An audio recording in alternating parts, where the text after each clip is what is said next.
Tout le monde parle aujourd'hui d'intelligence artificielle. Ce sont des technologies assez anciennes. On pense tout de suite à robotique, vision, on pense à beaucoup de choses qui sont un petit peu de la science-fiction. Aujourd'hui, on devrait plutôt parler d'intelligence augmentée. On arrive à améliorer des choses avec des algorithmes et des modèles prédictifs qui permettent de prédire certains usages et des comportements. Donc il y a une vraie aide qui est apportée à l'entreprise, mais on augmente la manière d'analyser et de réagir. Mais on est encore loin de cette intelligence artificielle à laquelle tout le monde pense. On peut penser notamment aux robots ou aux films de science-fiction. Quand on parle d'intelligence artificielle, il faut mettre ça un petit peu en exergue avec l'automatisation. Le but du jeu et pourquoi est-ce qu'on a créé de l'IA, c'est qu'on arrive et on essaye d'automatiser un certain nombre de tâches pour rendre la vie des employés, la vie des hommes et des femmes dans le monde plus facile. Ce qu'il faut par contre avec l'intelligence artificielle, la recommandation, c'est de garder le contrôle. Contrôler, pour nous, c'est monitorer en fait tout ce qui se passe et être capable d'expliquer les décisions qui sont prises par une machine.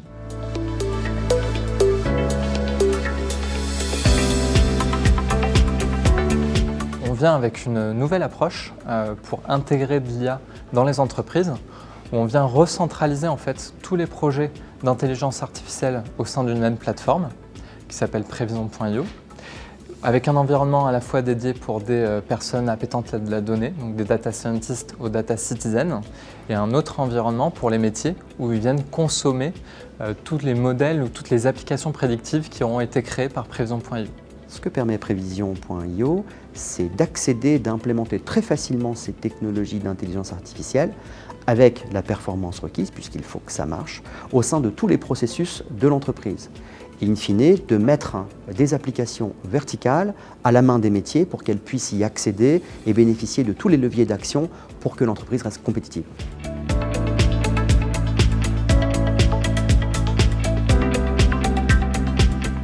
Au niveau des cas d'usage, ils sont extrêmement variés. La plateforme est capable de traiter tous les cas d'usage possibles parce qu'on est capable de traiter à la fois des données textuelles, des images, du son et des données tabulaires.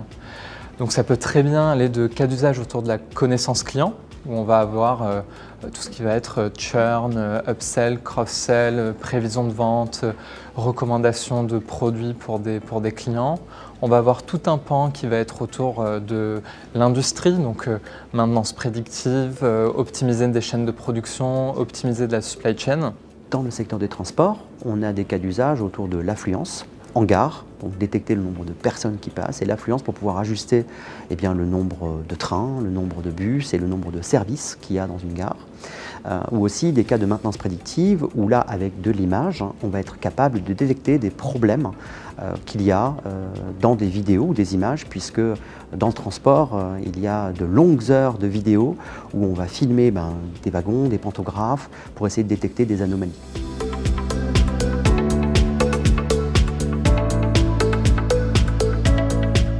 Les 5 grandes tendances qu'on observe dans l'intelligence artificielle, c'est tout d'abord sur l'analytique augmentée.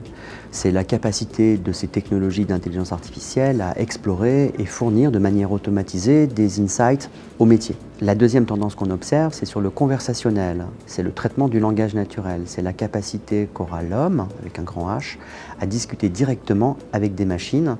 Et là, l'IA devient une interface vraiment entre l'homme et le hardware. La troisième tendance qu'on observe, c'est l'intelligence continue.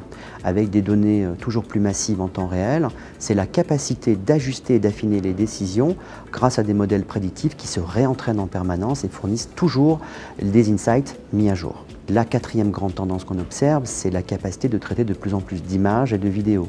Et là, on a des cas d'usage autour de la maintenance prédictive dans la reconnaissance de problèmes dans des images, dans des vidéos, mais aussi de la reconnaissance de visage, et donc d'imaginer toujours plus de services pour les clients autour de cette analyse de médias.